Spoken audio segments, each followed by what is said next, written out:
მიტოვების განცდის შემდეგ ძალიან ხშირად აქ ადამიანს არის პროექცია, რომ მე დამტოვებენ. მე რაღაცა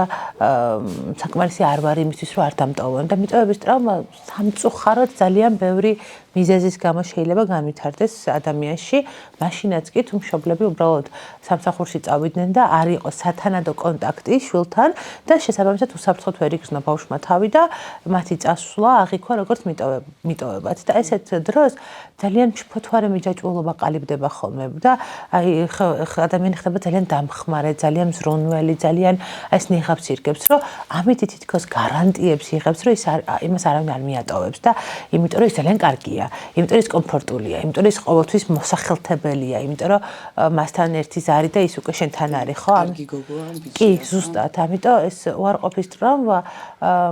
ითარგმნება იმ შფოთში, რომ ეხა მე ისეთი კარგი უნდა ვიყო, რომ მე ამ ჩემი სიკარგით გარანტია მოვიპოვო, რომ მე არავინ არასდროს არ მიმატოვებს.